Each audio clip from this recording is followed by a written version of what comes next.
আসসালামু আলাইকুম গাইস, সবাই কেমন আছেন? আলহামদুলিল্লাহ, আশা করি সবাই ভালো আছেন। আলহামদুলিল্লাহ, আমিও ভালো আছি ইনশাল্লাহ, আপনাদের দোয়ায়। তো আমরা এখন আছি সৌদি আরব আরাফাতের ময়দানে। আরাফাতের ময়দানে মসজিদের কাজে আসছি আমরা মক্কা থেকে, অনেক লোক, প্রায় 20-25 জন ইনশাল্লাহ, আপনাদের দোয়ায়। তো আজকে প্রথম দিন কাজের, তো এই কারণে একটা ভিডিও বানানো।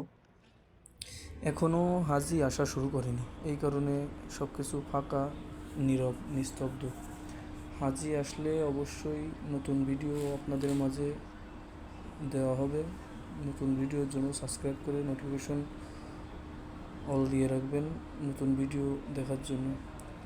আশা করি অল্প কিছুদিনের মধ্যে হাজি চলে আসবে। এখনও হাজি আসেনি। সাফাইয়ের কাজ চলতেছে, সাফাইয়ের কাজ শেষ হওয়ার অল্প কিছুদিনের মধ্যে হাজি চলে আসবে। ভিডিওটা ভালো লাগলে সাবস্ক্রাইব করে পাশে থাকবেন। ধন্যবাদ।